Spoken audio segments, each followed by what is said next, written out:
ఓం శ్రీ మహాగణాధిపతయే నమః. ఓం శ్రీ మహాసరస్వత్యై నమః. ఓం శ్రీ గురుభ్యో నమః.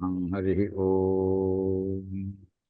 ఓం గణానాం త్వా గణపతిగుం హవామహే కవిం కవీనాముపమశ్రవస్తమం జ్యేష్ఠరాజం బ్రహ్మణాం బ్రహ్మణస్పత ఆనశృణ్వన్నోతిభిः సేదసాదనం.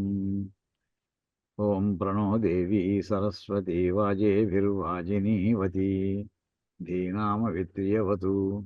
ఓం వాగీశాద్యాస్సు మనసः సర్వార్థానాముపక్రమే యం నత్వా కృతకృత్యాస్యుస్తం నమామి గజాననం.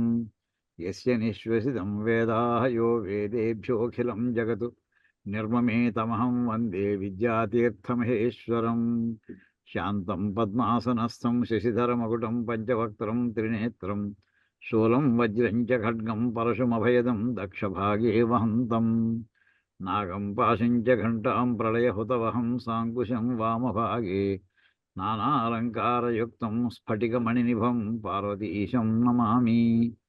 ఓం అథాత్మానగం శివాత్మానగం శ్రీరుద్రరూపిణమేవం ధ్యాయేత్ శుద్ధస్ఫటికసంకాశం త్రినేత్రం పంచవక్త్రం దశభుజగం సర్వాభరణభూషితం నీలగ్రీవం శశాంకచిహ్నం నాగయజ్ఞోపవీతినం నాగాభరణభూషితం వ్యాఘ్రచర్మాంబరధరం కమండల్వక్షసోత్రధరం అభయవరకరం శూలహస్తం జ్వలంతం కపిలజటాజూటినం శిఖాముద్యోతధారిణం వృఢమారూఢముమాదేహార్ధధారిణం అమృతేనాప్లుతం హృష్టం దివ్యభోగసమన్వితం దిగ్దేవతాసమాయుక్తం సురాసురనమస్కృతం నిత్యం చ శాశ్వతం శుద్ధం ధ్రువమక్షరమవ్యయం సర్వవ్యాపినమీశానం రుద్రం వై విశ్వరూపిణం.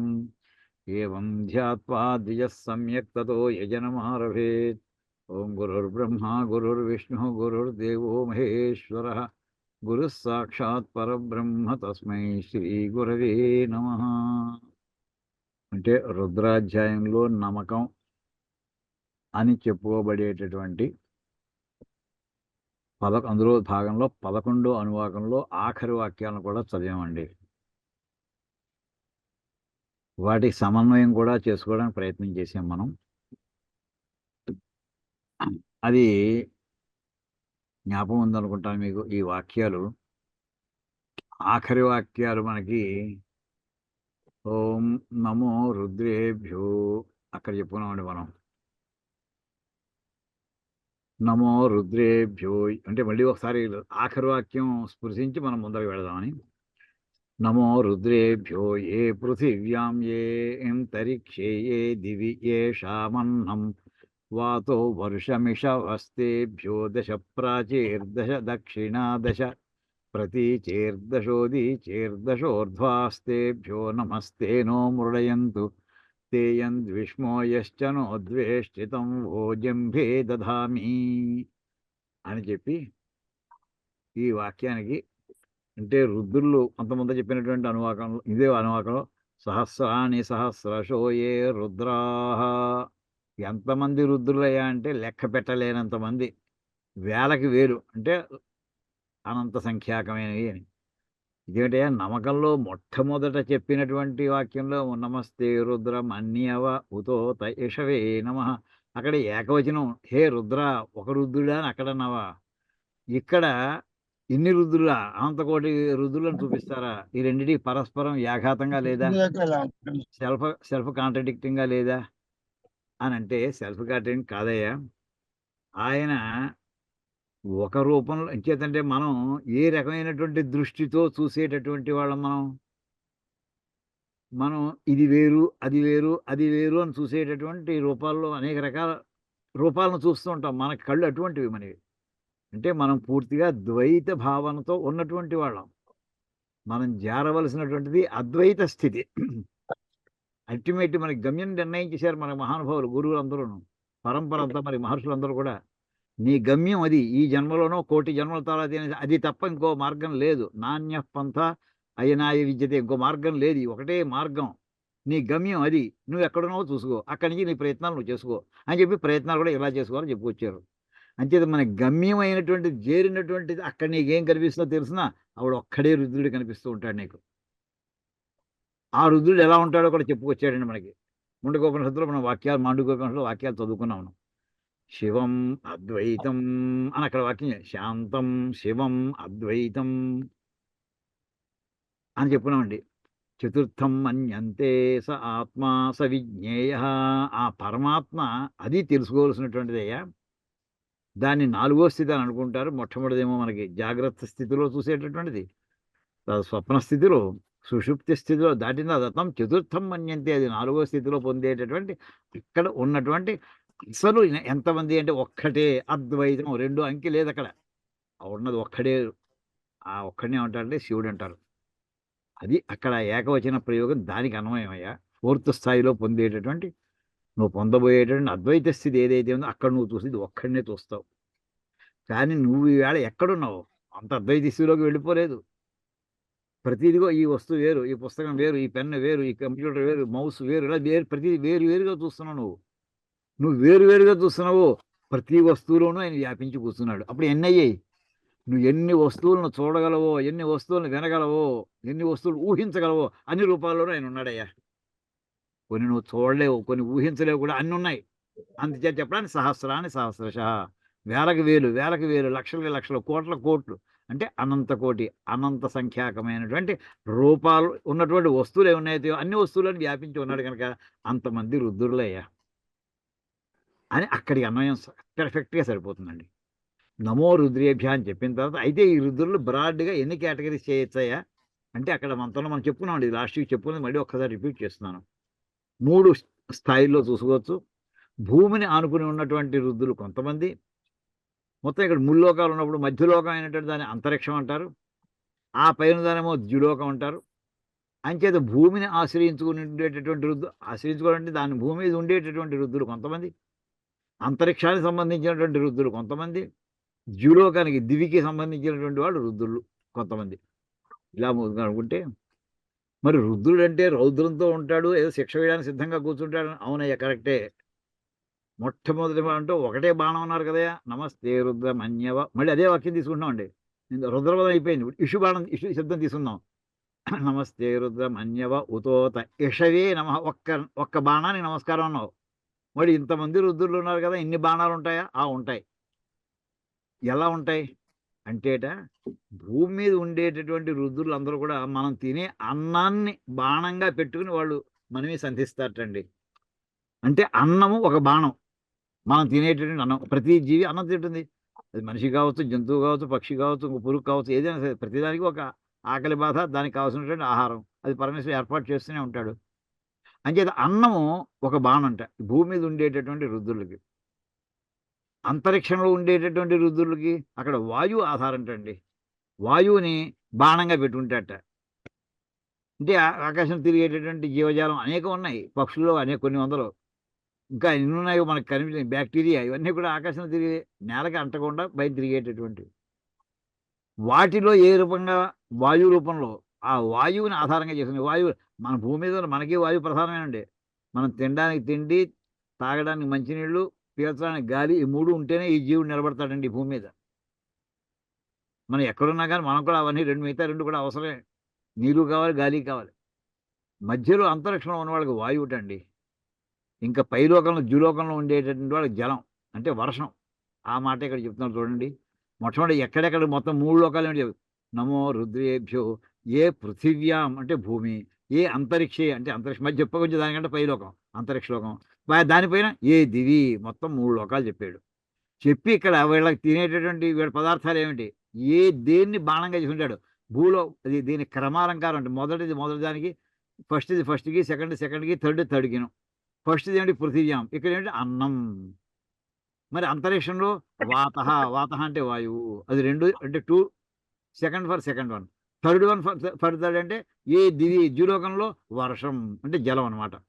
ఈశావహ ఇక్కడ బహువచనం వాడండి. అది చేసి అలాంటి రుద్రులు అందరికీ కూడా మేము నమస్కారం చేస్తున్నాం. మమ్మల్ని శిక్షించగయ్యా.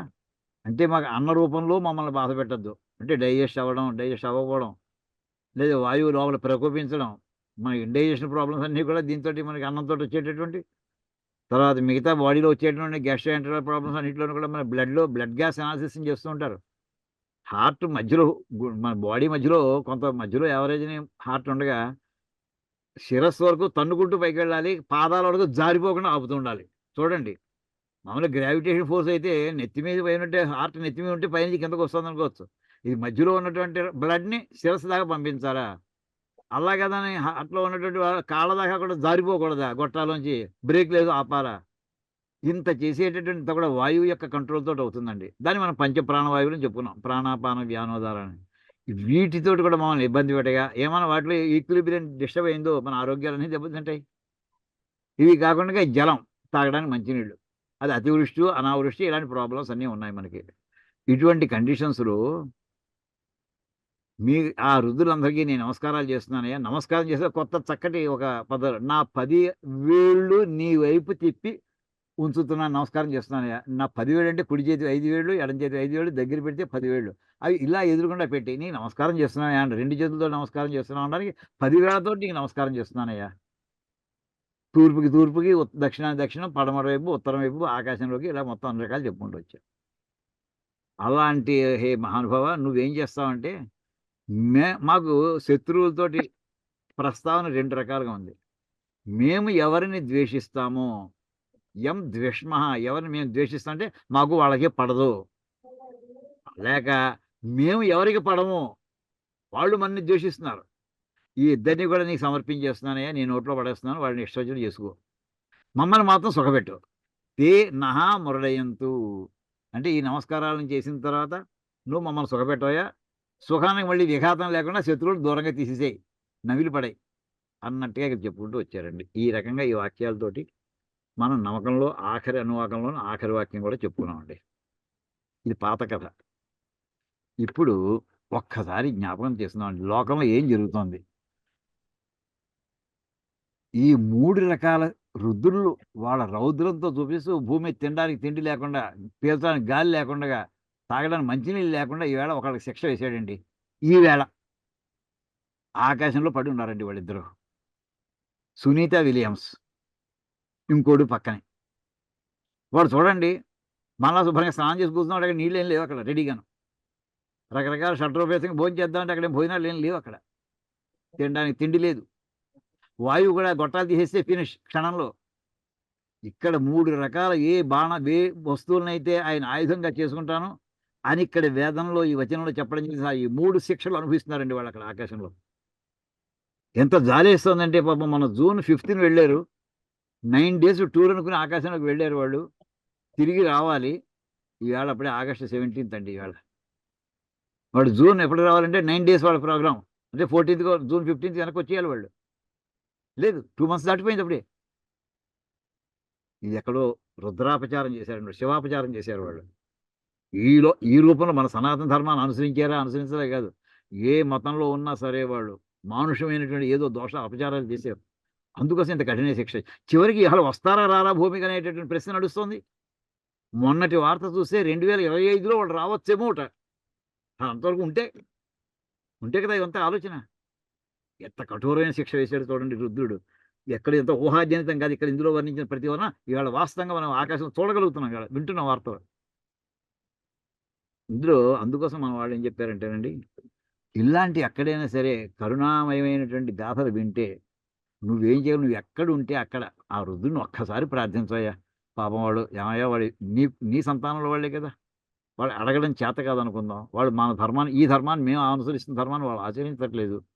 అయినా సరే మాకు ఆ సంఘటన వింటేనే జాలేస్తోందయ్యా. ఒక్కసారి వాళ్ళ మీద అనుగ్రహించవయ్యా. తిరిగి వాళ్ళు భూమి మీదకి వస్తే చాలు. వాళ్ళు ఏమవుతారో మాకు ఇంక అనవసరం.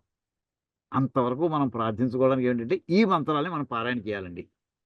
ఈ మంత్రాలని కనుక మనం మంత్రం స్వరబద్ధంగా చేసుకోగలిగితే ఆ పరమశివుడు ఎక్కడున్నా గానీ వాళ్ళని ఆయన అనుగ్రహిస్తే క్షణకాలం మళ్ళీ వాళ్ళు భూమి మీద రావడానికి ఏర్పాట్లన్నీ అవుతాయండి. ఈ వేళ వరకు ఏర్పాటు అవ్వలేదు.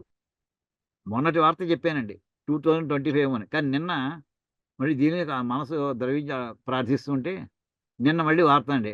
వస్తే ఈ మంత్ ఎండ్ లోపుగానే ఏదో న్యూస్ చెప్తాం అంటూ చిన్న మెసేజ్ వచ్చిందండి. అంటే ఇప్పుడు ఎలా రావాలి? వాళ్ళు ఉన్నటువంటి స్పేస్ వెహికల్ ఏదైతే అందులో గ్యాసెస్ తోటి అది నడుస్తోంది. హీలియం అది లీక్ అవుతుంది లోపల. అది ప్రెషర్ మెయింటైన్ చేయలేదు. కిందకి రాలేదు. ఆ వెహికల్‌ని అబాండన్ చేసి ఇంకో వెహికల్‌లో రావాలి. అంటే అక్కడి దాకా వెళ్ళి దీన్ని తగులుకొని వాళ్ళు అందులోంచి వాళ్ళని బయటకి లాగి ఇందులో ఇంకో దాంట్లో కూర్చోబెట్టి దాన్ని తోసేసి వాడు మళ్ళీ కిందకి దిగి రావాలి. చాలా పెద్ద ప్రాసెస్. టెక్నికల్గా అది మాస్టర్ పీస్ అవుతుంది. అన్ని దేశాల వాళ్ళు కలిసి చేద్దామంటే వాళ్ళు కొంతమంది కలుస్తూ ఉంటారు, కొంతమంది కలవంటారు. అవన్నీ వార్తలన్నీ మనం చూస్తున్నామండి. మన లౌకికమైన ప్రయత్నాలు ఏం చేస్తున్నారో మనకు అనవసరం అండి. చివరికి జరిగి దానివల్ల అది కనిపిస్తుంది కానీ దాని వెనకాల ఉండేది ఆ రుద్రుని యొక్క అనుగ్రహం వాళ్ళ మీద ప్రసరించాలని మనం కోరుకుంటూ ఈ మంత్రం పారాయణ చేయగలిగినటువంటి వాళ్ళని ఒక్కసారి రోజుకి ఇంటి దగ్గర కూర్చొని ఒకసారైనా సరే, ఒక రోజైనా సరే, ఒక 3 సార్లైనా చేయండి అని నేను ప్రార్థిస్తున్నానండి. తర్వాత వాళ్ళ అదృష్టం. ఇది మన కర్తవ్యం ఇది. ఇంకే వేదం చదువుకోవడం అంటే ఏదో కథలు చెప్పేసుకొని ఏదో క్లాస్ అయిపోయి 71 ఎపిసోడ్ అయిపోయింది, 72 ఎపిసోడ్ అయిపోయింది. దానికోసం కాదు ఇది. దీని ప్రయోజనం వినియోగం అనేది. యెస్, ఇక్కడ అత్యవసరమైనటువంటి ఒక సంఘటన ఎదుర్కొనడం ఉంది. నువ్వు చేయగలవు. మంత్రం వచ్చినటువంటి వాడు. అర్థం అదే. పరిస్థితి అదే. దీని ప్రయత్నం చేసి చూడు. తర్వాత ఏమవుతుందో దైవేచ్ఛ. ఏది నేను చేశాను గనక అయ్యింది. మీరు చేస్తే అవుతుంది. అలా అనుకోద్దు. మళ్ళీ అందులో కర్తృత్వం పెట్టుకోవద్దు మనం. అయ్యా మేము కూడా మాకు బాధ కొద్దీ చేస్తున్నాం అయ్యా అని ఒక్కసారి స్మరించుకుంటూ ఈ మంత్రాలను ఒక్కసారి ఈ వాక్యాలేనండి. నమో రుద్రేభ్యో ఏ పృథివ్యాం రాయతు ఓ తం ఓ జంపే దహామి. అంతవరకే ఈ మంత్రాన్ని ఒకసారి పారాయణ ఇంటి దగ్గర ఎప్పుడు వీలైతే అప్పుడు, ఎన్నిసార్లు వీలైతే అన్నిసార్లు. మీరు వాళ్ళ గోత్రనామాలు మనకు తెలియక్కర్లేదు. ఏ గోత్రం తెలియదే కాశీవాస గోత్రం అంటారు. అది సంకల్పం ఏం అక్కర్లేదండి. మీరు మనసులో అనుకోండి, చేయదలుచుకుంటే చేయండి స్వామి. ఇది నా యొక్క చిన్న విన్నపం ఈ సందర్భంలో, ఈ టాపిక్‌కి. ఇది అయిన తర్వాత మామూలుగా మనం ఏం చేస్తాం, ఇక్కడ ఆ ఘటన అయిపోయిందండి. నమ్మకం అయిపోయిన వెంటనే మామూలుగా ఎప్పుడు కూడా మనం ఊతం భోజంభే దధామి అని అన్న వెంటనే ఆఖరి వాక్యం, ఆఖరి పదం కూడా అనేసి ఓం త్ర్యంబకం యజామహే సుగంధిం పుష్టివర్ధనం అని చెప్పి మనం పారాయణ చేసేస్తుంటామండి. ఆ మంత్రం పారాయణ చేసేస్తాం. తర్వాత అంటే ఆ వరుస చూడండి ఎలా చదువుతాం.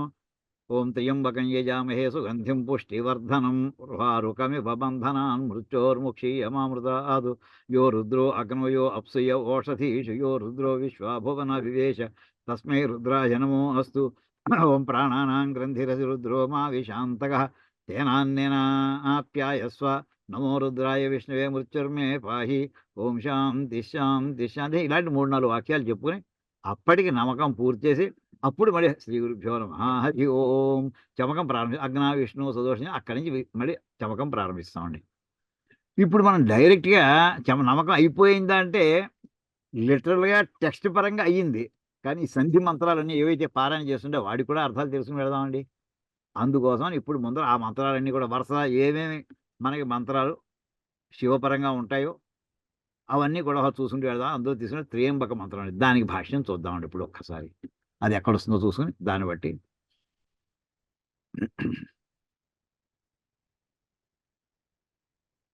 ఈ త్రియంబకం యజామహే చూడండి ఇక్కడ స్వరంతో కనిపిస్తుంది. అమ్మ కనిపిస్తుందమ్మా? కనిపిస్తోంది. ఓకే. కనిపిస్తోందండి. ఇది మహానారాయణోపనిషత్తులో వస్తుందండి ఈ మంత్రం. మహానారాయణోపనిషత్తులో 57 అనువాకంలో 56 అనువాకంలో అంటారు దాన్ని. అక్కడ వస్తుంది ఇది. ఇందులో స్వరం సింబల్స్ కూడా వేశారు వాళ్ళు.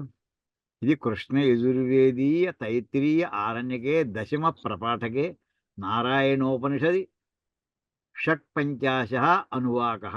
అంటే 10 అంటే ఆరణ్యకంలో అంటే మనకి తైత్రీయ శాఖ 82 పన్నాలు. మొత్తం దాన్ని మనం కృష్ణ యజుర్వేదం అంటుంటారు మన వాళ్ళందరూ కూడా. కోనసీమలోను లేదా మన మిగతా ఆంధ్రప్రదేశ్లోను తెలంగాణలో కూడా కృష్ణ యజుర్వేదం అంటారు. కానీ సరి అయిన మాట ఏమిటంటే కృష్ణ యజుర్వేది అనేది చాలా బ్రాడ్ హెడ్డింగ్. అందులో ఒక శాఖ తైత్రీయ శాఖ. ఈ తైత్రీయ శాఖలో మొత్తం 82 పన్నాలు ఉన్నాయి.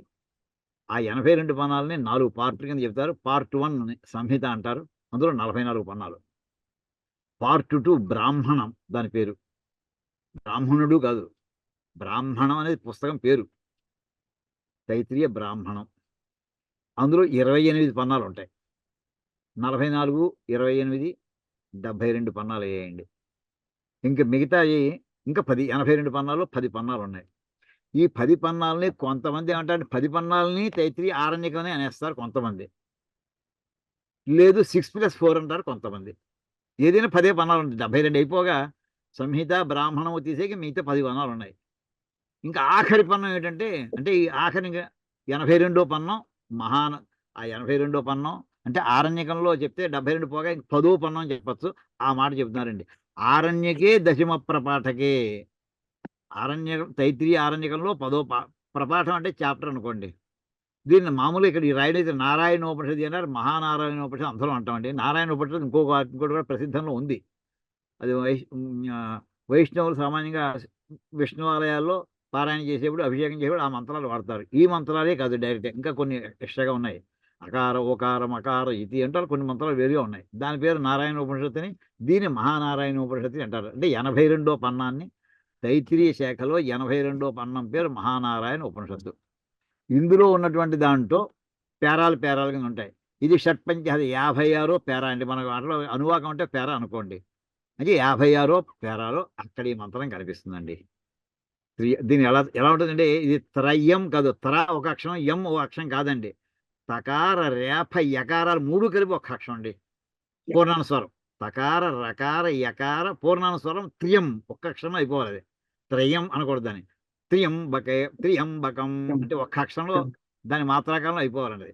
త్రియంబకం యజామహే సుగంధిం పుష్టివర్ధనం ఉర్వారుకమివ బంధనాన్ మృత్యోర్ముక్షీయమామృతాత్. ఇది మనం చదివేటప్పుడు అనేక మంది అనేక శాఖలు అనేక స్వరాలతో చదువుకోవచ్చు. మనం చదవలసిన పద్ధతి ఇదండి. ఇందులో ఇంకొక చిన్న సూత్రం కూడా చెప్తాను. ఈ మొట్టమొదటి పదం చూడండి, త్రియంబకం. తర్వాత ఏముంది, యజామహే. అంటే ఈ పదం చివరినేమో పూర్ణానుస్వారంతో ఎండ్ అవుతోంది, రెండో పదం యకారంతో పూర్తవుతుంది. మీలో మీరు అనుకోవడానికి ట్రై చేయండి, ఎలా వచ్చిందో చెప్తాను. ఒక్కసారి అనుకోండి మీరు. ఎలా అబ్జర్వ్ చేసుకోవాలంటే, మీ పెదవి ఈ త్రియంబకం అన్న వెంటనే పెదవులు కలిసేయా కలవలేదా ఒక్కసారి అనుకుని ఫీల్ అవ్వండి. త్రియంబకం యజామహే అని అన్నాం అనుకోండి, 2 పెదవులు కలుస్తాయండి ఇక్కడ. కానీ అమ్మ గుర్తెట్టుకోండి, ఇక్కడ పెదవులు కలవకూడదు. త్రియంబకం యజామహే కై అన్నట్టుగా రావాలండి, పెదవులు మాత్రం కలవకూడదు. త్రియంబకం యజామహే అది పలకవలసిన పద్ధతి అండి. దీనికి ఎగ్జాంపుల్ చెప్తాను. ఇలాంటి ఎగ్జాంపుల్ ఎక్కడుంది, మన ఆంధ్రప్రదేశ్ అన్నాం అనుకోండి, అప్పుడు ఎలా పలుకుతాం, ఎలా రాస్తాం చూడండి. తెలుగులో రాస్తే ఆ రాసి పక్కన సున్నా పెడతాం, అది పూర్ణానుస్వారం, పూర్ణం పెడతాం ఏమండి. ధకారం కింద రకారం రాస్తామండి. పూర్ణానుస్వారం పలికితే ఏంటంటే వెంటనే పెదవులు కలవాలండి, ఆంధ్ర అనాలి. అలా ఎవ్వరూ అనం.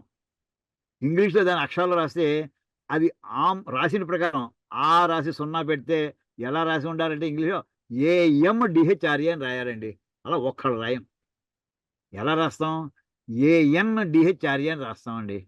ఎన్న పలికినప్పుడు పెదవులు కలవండి, గుర్తెట్టుకోండి. ఆంధ్ర అంటాం, ఆంధ్ర. ఎలా ఉచ్చారణ వింటుంటే నకార ధకార రేఫలు ఇచ్చినట్టు అవుతుందండి. అలా రావాలండి ఇక్కడ. ఆంధ్ర రాసేప్పుడేమో సున్నా పెట్టేస్తున్నాం, కానీ పలుకుతున్నది నకార ధకారాలు చెప్తున్నాం. ఆ రాసి నకార ధకార రేఫలు రాస్తున్నామండి. అలాంటి ఫీలింగ్ ఇక్కడ తీసుకురావాలండి. త్రియంబకం యజామహే పూర్ణానుస్వరం పలకడం అంటే అది పెదవులు కలవకుండా యకారం తీసుకురావాలండి. అది జస్ట్ ఒక గుర్తు పెట్టుకోండి.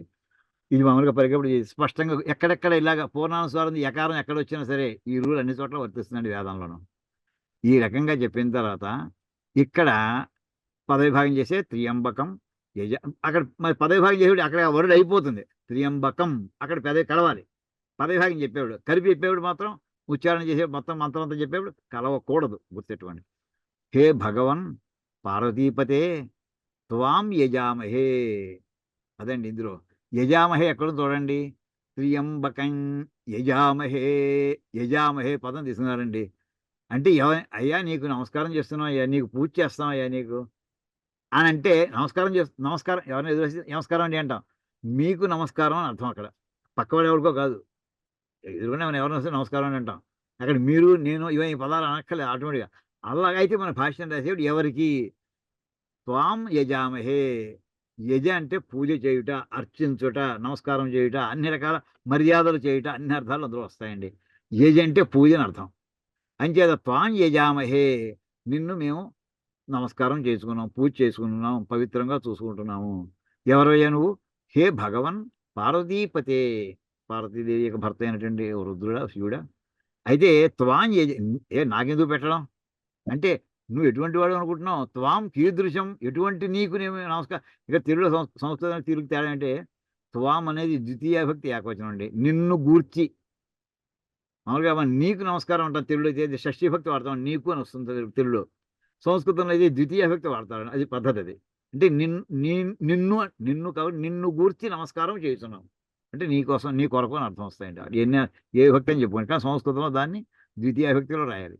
త్వాం ఆ పదం ఏదైతే దాన్ని ఎటువంటి వాడవని నీకు చేస్తున్నాం మేము. త్వాం కీదృశం ఎటువంటి వాడని. త్రియంబకం త్రినేత్రం 3 కన్నులు కలిగినటువంటి వాడవయ్యా నువ్వు అని. తర్వాత ఇంకా త్రియంబకం అనే పదాలకు 3 నేత్రములని. సుగంధిం పక్క వెంటనే యజామహి పదం వాడేసి నీ ముందర నమస్కారం పెట్టేయండి ముందర వచ్చిన వెంటనే. తర్వాత ఆయన వర్ణించుకుంటున్నామండి. సుగంధిం యథా కేతక్యాది సౌగంధ్యం దూరాద్ ఆఘ్రాయతే తథా తదీయ దివ్య దేహ సౌరభ్యం సహా అయం సుగంధి. అంటే ఏంటంటే సుగంధిం అంటే సుగంధం అంటే వాసన, సువాసన. సుగంధం అంటే సుగంధిం సువాసన కలవాడు. సుగంధి అంటే కలవాడు అలాగండి. ఏమండి సుగంధిం కేతకి అంటే మొగలి పువ్వు అండి. యథ కేతక్యాది సౌగంధ్యం అంటే మొగలి పువ్వు అటువంటి వాటి యొక్క ఆ పరిమళము దూరాత్ ఆఘ్ర అయితే ఎంతవరకు దూరంగా ఉన్నా కానీ ఆ సువాసన మనకి వస్తూ ఉంటుంది, ఆఘ్రానించగలుగుతూ ఉంటాం. దూరాత్ ఆఘ్ర అయితే దూరంగా ఉన్నా కానీ ఆఘ్రానించడం వీలైనటువంటిది. తథా ఆ విధంగా తదీయ దివ్య దేహ సౌరభ్యం. పూలెం పెట్టుకోకలేదు పరమశివుడు. ఆయన అక్కడ నుంచుంటే ఆయన శరీరంలోంచి సుగంధం వస్తుందట. తదీయ దివ్య దేవతాత్మకమైనటువంటి దేవతా స్వరూపమైనటువంటి వాడు పరమశివుడు. ఆ దేవతా స్వరూపమైన నీ యొక్క దివ్య దేహం నుంచి వచ్చేటటువంటి పరిమళం దాన్ని కలిగినటువంటి వాడు అయ్యా నువ్వు. అందుచేత నువ్వు సుగంధి అంచేత సుగంధిం అటువంటి సువాసన కలిగినటువంటి వాడివి అని ఇక్కడ మాట వస్తుందండి. అయితే ఇక్కడే వెంటనే ఇంకో మాట జ్ఞాపకం వస్తుందండి. ఎంత కాదన్నా వెంటనే మాట గుర్తు వస్తుంది. మంచి పనులు చేసేటటువంటి మామూలు సామాన్య భక్తులేట వీళ్ళు చేసేటటువంటి పుణ్యం మహాపుణ్యం అయితే ఎలా ఉంటుందో కూడా మనకి వేదంలోనే వర్ణిస్తుందండి. అందులో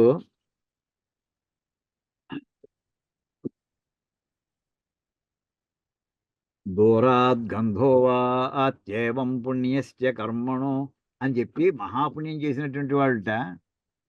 ఇప్పుడు మన ఇంట్లో వీధి వైపున కాంపౌండ్ వాల్ ఉంది ఏమండి. ఆ కాంపౌండ్ వాల్ లోపల మనం ఏదో మంచి సంపెంగ చెట్టు ఇలా అయితే మొగలదో ఇలాంటివి ఏమైనా వేస్తున్నాం అనుకోండి. చీకట్లో అవతల లేదా పారిజాతం వృక్షం మనం వేస్తున్నాం అనుకోండి, మన దొడ్డు లోపల మన ఇంట్లో వేస్తున్నాం. బయట వెళ్ళేటి అక్కడ మన గుమ్మం దగ్గర మన గోడ పక్కన మంచి వాసన వస్తుంది ఇక్కడ అని అనుకుంటూ వెళుతుంటారు వాళ్ళు. మనం బయట రెండు మా ఇంట్లో వాసన చూడండి నేను చెప్పక్కర్లేదు. అలాగా యథా వృక్షస్య సంపుష్పితస్య దూరాద్ గంధో వా అత్యేవం పుణ్యస్య కర్మణః అంటూ మనకి మహానారాయణ ఉపనిషత్తులో వస్తుందండి ఇది.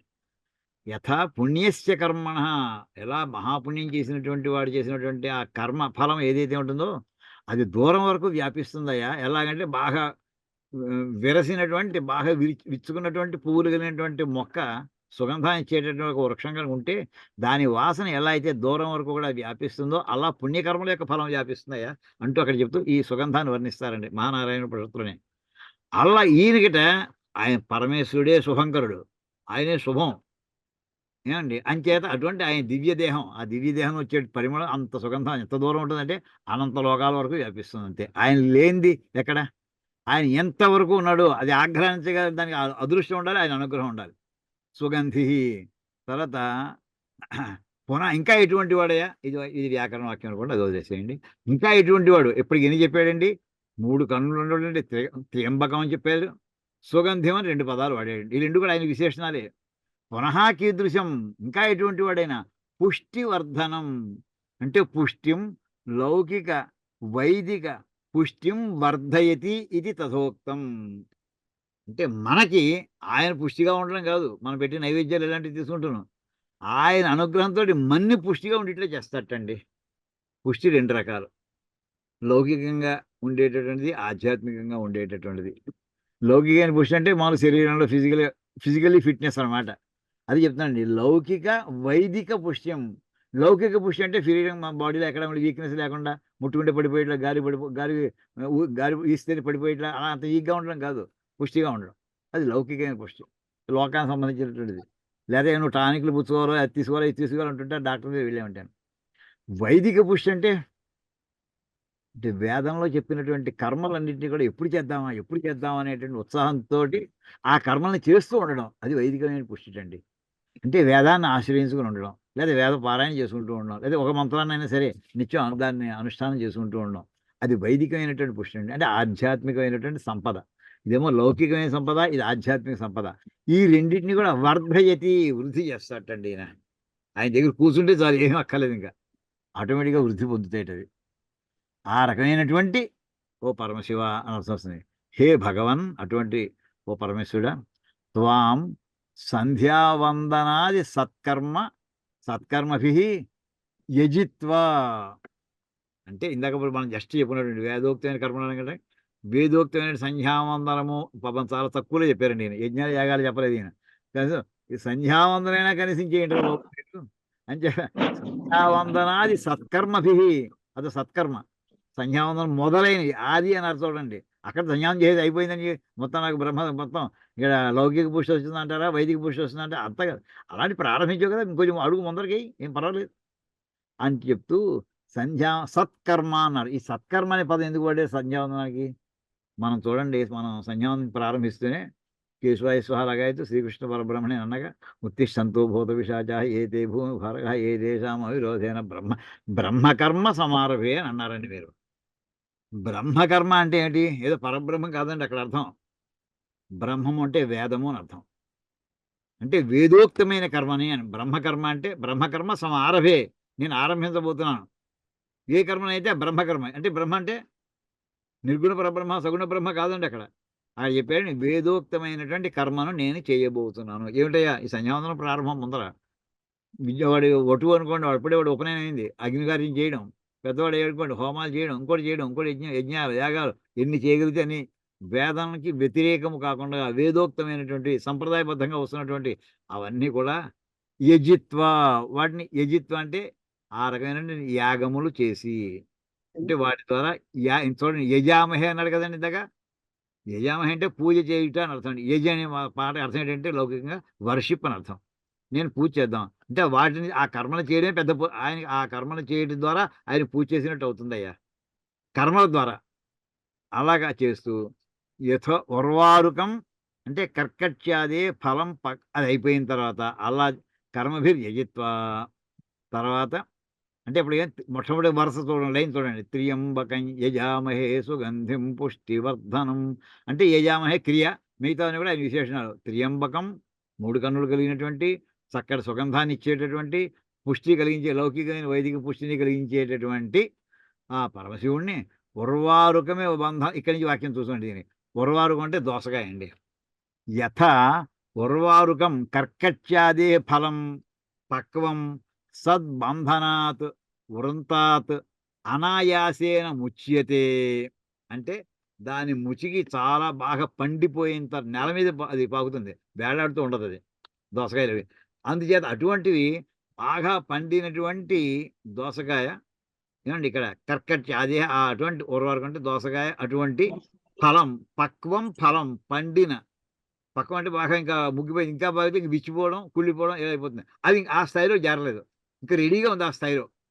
అప్పుడు సద్బంధనాత్ తన బంధం, తన ముచికితోటి ఆ తీగకి ఏదైతే ఉంటుందో, ఆ తీగకి అంటి పెట్టుకున్నటువంటి ఆ తీగ దగ్గర ఉన్నటువంటి ఆ బంధం ఏదైతే ఉందో అది బంధనాత్ అంటే వృంతాత్ అనాయాసే. అది ఎప్పుడు విడిపోతుందో ఆటోమేటిక్‌గా ఆ ముచికి దాని నుంచి ఊడిపోతుందండి. ఆ తీగ నుంచి విడిపోతుంది. తథా వయం మృత్యోః సకాశాత్. అంచేత మృత్యోః సకాశాత్ ముక్షీమహే అంచేత మమ్మల్ని మృత్యువు నుండి మమ్మల్ని విడిపించు. అంటే ముక్తా భవేమ. మేము అంటే ఎవరి దిగించండి? ఈ దేహం నుంచి కాదు, గుర్తెట్టుకోండి. ఆడు చెబుతుంది మృత్యువు నుంచి మమ్మల్ని బయటపడేవయ్యా. ఎప్పుడొస్తా అంటే ఏవండీ, ఇప్పుడు జన్మ పొందేమో మృత్యు యొక్క బంధంలో ఉన్నాం మనం. ఇంకో జన్మ ఎత్తబోతున్నాం, అంతవరకు మృత్యు యొక్క కంట్రోల్‌లో ఉన్నాం. మృత్యువు నుంచి నన్ను ముక్తుడిని చేయవయ్యా. అంటే ఈ జనన మరణ వృత్తం నుంచి నన్ను బయటపడేయి. అంటే ఈ సంసారం నుంచి నన్ను దాటించేసేయి. అంటే నన్ను మోక్షానికి తీసుకెళ్ళవయ్యా. అక్కడికి ఎంత చక్కగా చెప్పాడండి అసలు. మృత్యువు నుంచి నన్ను మృత్యోర్ముక్షీయ. మామూలుగా ముక్షీయ మామృతం మృత్యోర్ముక్షీయ అక్కడ ఆపండి ఎప్పుడైనా ఆపుకోవాల్సి వస్తే. మృత్యో మృత్యో సకాశాత్ అంటే మృత్యువు నుంచి ముక్షీయ ముక్షీమహి ముక్త భవేమ అని చెప్పి తర్వాత అమృత అమృతాత్ మోక్షాత్ మా ముక్షీమహి తర్వాత అక్షరం చూడండి. ఉర్వారుకమివ బంధన మృత్యోర్ముక్షీయ మామృతాతు అంటే ఇక్కడ అమృతత్వము నుండి మాత్రము మమ్మల్ని వదిలిపెట్టించకు. ఇడ్లీ ఇడ్లీ ఇడ్లీ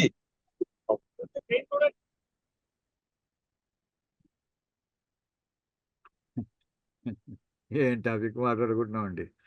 అమృత అమృతాత్ మోక్షాత్ మా ముక్షీమహి అని ఆ రకంగా మోక్షము నుంచి మమ్మల్ని విడిచిపెట్టించకు అంటే మోక్షం రాకుండగా చెయ్యకు అంటే ఇంకా ఈ జన్మ కర్మ ఫలాల్లోనే ఇందులో మమ్మల్ని పడేసి ఉంచకయ్యా, ఇందులోంచి బయటికి లాగవయ్యా. అలాగా అమృతాత్ మోక్షాత్ మా ముక్షి అంటే మోక్షం నుంచి విడిచిపెట్టే మోక్షం ఇంకా రాలేదు, మోక్షంలో కలిపేసుకోవాలి కానీ విడిగా ఉన్నప్పుడు మోక్షం ఇంకా రాని స్థితిలో ఉన్నాము. అంటే ప్రస్తుతం మోక్షాత్ ముఖ్య స్థితిలో ఉన్నాం మనం.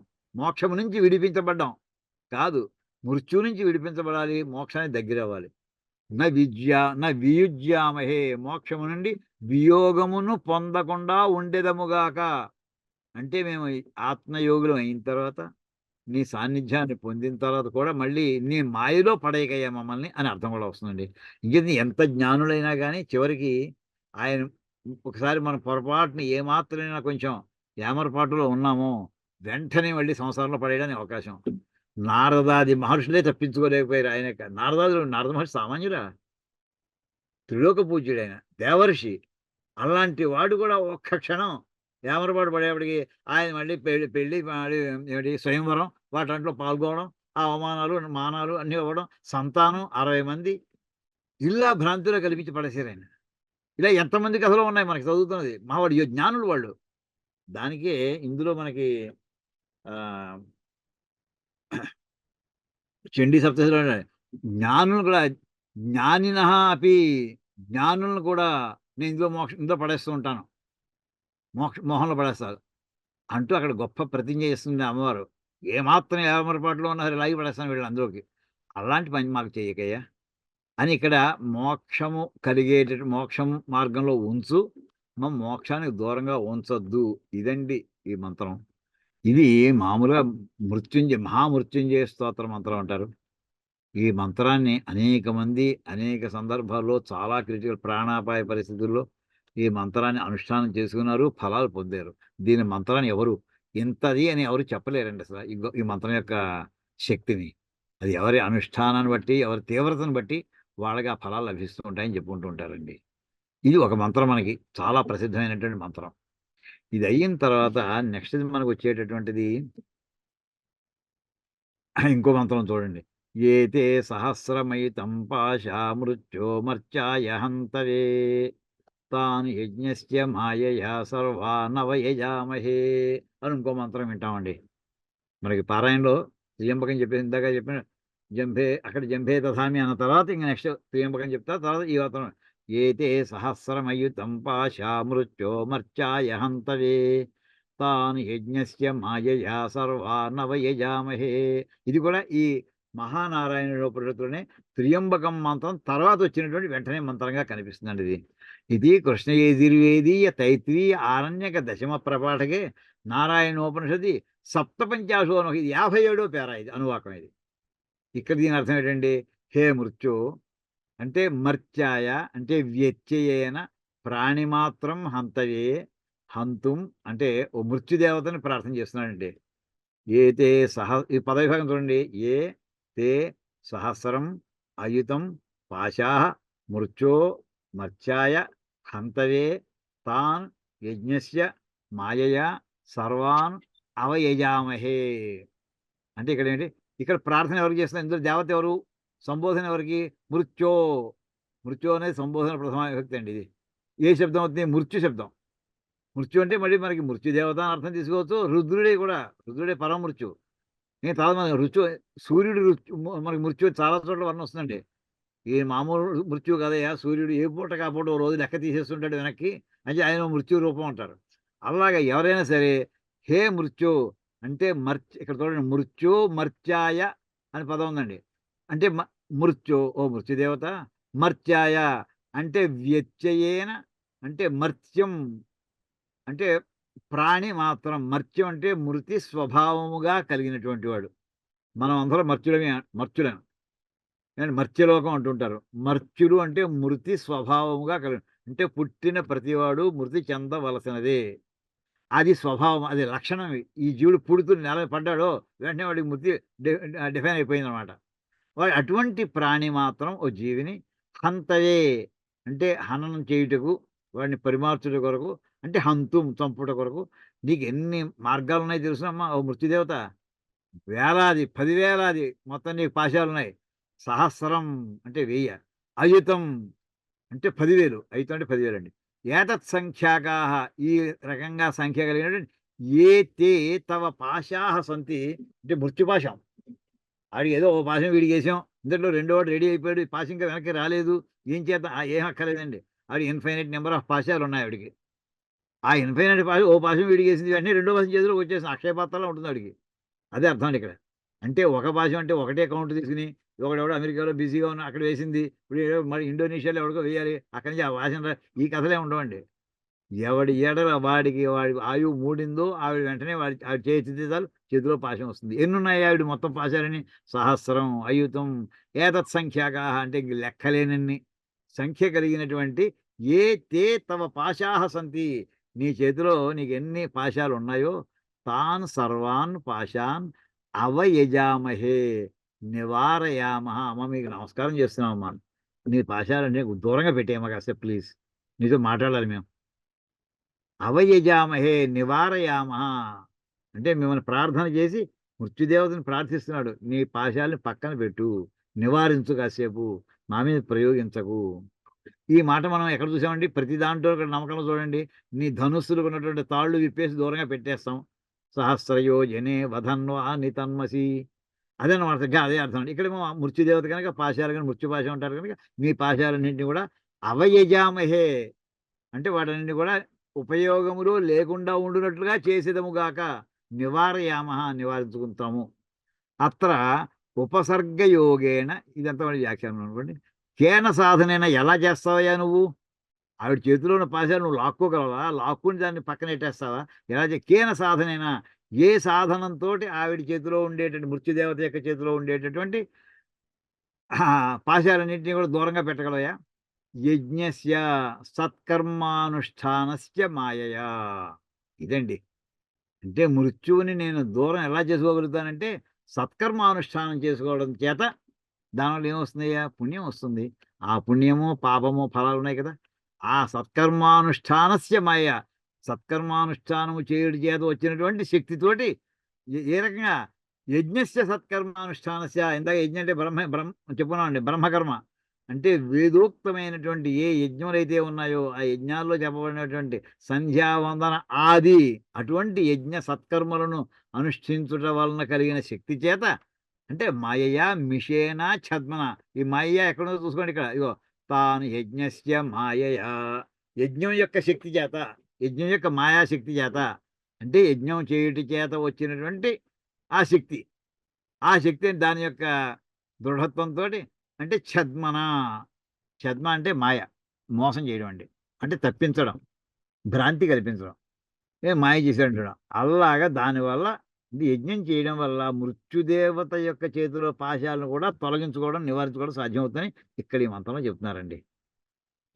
సత్కర్మ అనుష్ఠానస్య మాయయా మిషేన ఛద్మన అంటే పుత్రజన్మఛద్మన పైతృకం రుణం అద్యాకరోతి ఇది ఇత్యాదివత్ అయం ప్రయోగ ద్రష్టవ్య. అంటే ఎలా కుదురుతున్నాయా అంటే పుత్రజన్మఛద్మన పైతృకం మామూలుగా పితృదేవతలకి పితృ రుణం, పితృ ప్లస్ రుణం ఏమవుతుంది? పితృణం అవుతుంది. సవర్ణ దీర్ఘం అది అరుకారంలో సవర్ణ దీర్ఘం అది పితృణం. పితృదేవతలకి రుణం ఎలా తీరుతుంది అంటే సంతానాన్ని కండం వల్ల పితృదేవతల యొక్క రుణం తీర్చుకోవడం అవుతుందండి. అందుచేతనే మనకి ఇప్పుడు ఈవేళ చేయటం లేదు కానీ సిటీల్లో ఇప్పుడు వివాహం చేసేప్పుడు మొట్టమొదటిది నాంది శ్రాద్ధం చేస్తారండి. ఈ పెళ్ళంటూ ప్రారంభించి ఈ శ్రాద్ధాలు ఏంటి అసలు? అంటే మొట్టమొదటి చేయాల్సింది, నువ్వు పెళ్లి చేస్తున్నావు అంటే నీ కొడుకో కూతురుకో చేయబోతున్నావు అంటే వాళ్ళకి సంతానం కలగాలని. పిల్లలకి మళ్ళీ అంటే నీకు సంతానం కలగాలన్నా నీ పిల్లలకి సంతానం తర్వాత దానికోసం కదా పెళ్లి చేస్తున్నది అని అనుకుంటే ఆ అనుగ్రహం అంటే పితృదేవతల యొక్క అనుగ్రహం కావాలయ్యా. అంటే వాళ్ళకి సంతానం కలగడం ద్వారా నువ్వు పితృదేవతల యొక్క రుణాన్ని తీర్చుకున్నాడు అవుతావు. ఆ మాట చెప్తున్నారని ఇక్కడ.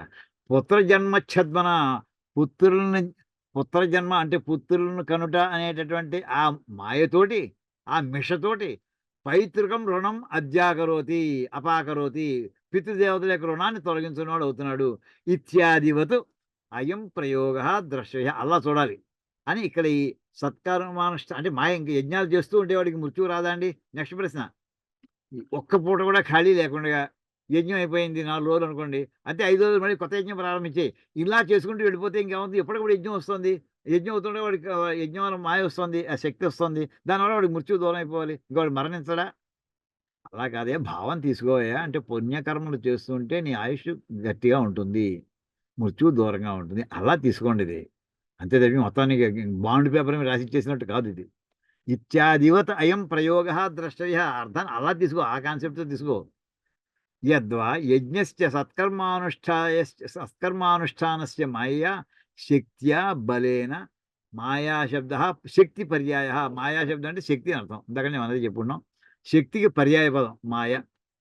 అంటే యజ్ఞములు చేయడం వల్ల వచ్చేటటువంటి ఆ శక్తి ఏదైతే ఉందో దీన్నే మన వేదంలో ఏమంటారు? అపూర్వం అని అంటారండి మీమాంసలో. అపూర్వము. చాలా సార్లు చెప్పుకున్నాం. మళ్ళీ ఇంకొక్కసారి చెప్పుకుందామండి. అపూర్వం అంటే ఏంటి అర్థం? పూర్వము లేనిది. అంటే పూర్వం లేకపోవడం అంటే ఏమిటి? ఉదాహరణకి మనం ఏదో ఇంట్లో పిల్లలు పరీక్ష రాస్తున్నాడు. అయ్యా మా కుర్రాడు కాస్త పరీక్ష పాస్ అయితే వెంటనే మేము సత్యనారాయణ చేసుకుంటామయ్యా అని అంటామండి. లేతే సత్యనారాయణ చేసేసుకుని అయ్యా మా కుర్రాడు కాస్త పరీక్ష పాస్ అయ్యేట్లా చూడవయ్యా అని అన్నప్పుడు ఇప్పుడు సత్యనారాయణ వ్రతం చేసేసాడు. సపోజ్ ఏదో మనకి ఏప్రిల్ 1వ తారీఖున చేసేసాడు. వాడు ఏప్రిల్ 15 నుంచి పరీక్షలు అనుకుందాం. ఏప్రిల్ 1వ తారీఖున వాడు సత్యనారాయణ చేసేసాడండి. అందులో మొక్కుకున్నాడు వాడు. అయ్యా నీకు సత్యనారాయణ ముందరే చేసేస్తున్నాను నేను. మా అబ్బాయిని పరీక్ష పాస్ అయ్యేట్లా చూడు అని. పరీక్షలు ఎప్పుడు? 15వ తారీఖు దాకా. సత్యనారాయణ ఎంతసేపు పడుతుందండి? 1వ తారీఖున చేస్తుంది 2 గంటలు. సో సత్యనారాయణ ఆవేళ ఏప్రిల్ 1వ తారీఖుని 10కి ప్రారంభిస్తే 12కి అయిపోయింది. అదే రోజు. ఆ పూటే. ఇంకా 15వ తారీఖు పరీక్ష ఆవేళ పరీక్ష ప్రారంభం కాదు. 14 రోజులు ఖాళీ ఉంది. పరీక్ష అయిపోయిన వెంటనే ఆ పరీక్ష అయిపోయిన క్షణంలో ఆన్సర్ రావు. మనకి రిజల్ట్స్ రావు.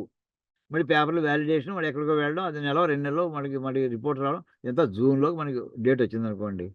ఇన్నాళ్ళు ఈ సత్యనారాయణ వ్రతం చేసినటువంటి దానివల్ల ఏమిటయింది?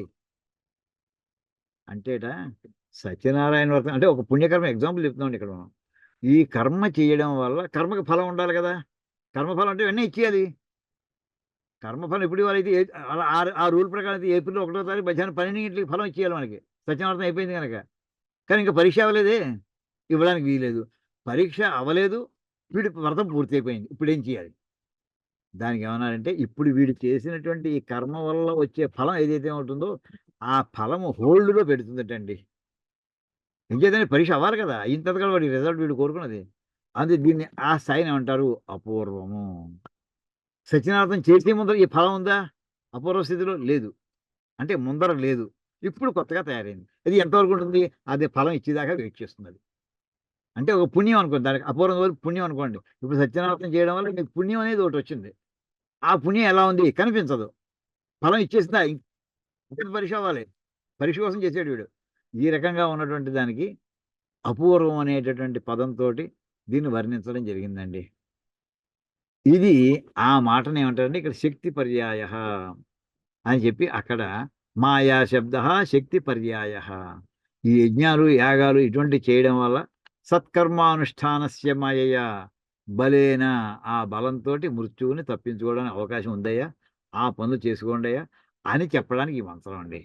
ఏతే సహస్రమయుతం పాశా మృత్యోర్మర్త్యాయ హంతవే తాని యజ్ఞస్య మాయయా సర్వాన్ వయజామహే మృత్యవే స్వాహ మృత్యవే స్వాహ. కుర్చీలో వేసుకోబోయ్ అని చెప్పి ఆ మృత్యుదేవతని ఇక్కడ ప్రార్థిస్తూ, అమ్మా నీ ప్రభావాన్ని మా మీద చూపించగమ్మా, మేము సత్కర్మానుష్ఠానం చేస్తూ ఉంటాము.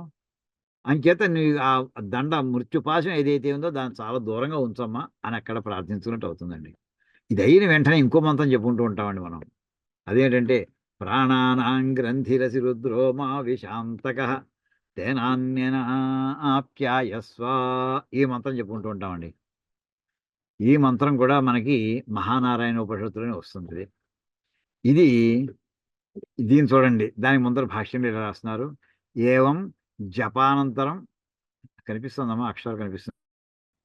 మహానారాయణ ఉపనిషత్తులో ఏ మంత్రాలు ప్రాణానాం గ్రంథిరసి ముందర చెప్పినటువంటి మంత్రాలు ఆ సమయం వరకు కూడా ఏవం జపానంతరం అంటే ఆ మంత్రాలతో జపం చేసి హృదయం ఆలభ్య హృదయమే చేయవేసుకుని జప్యం మంత్రం ఇప్పుడు జపించవలసిన మంత్రాన్ని చెప్తున్నాడండి.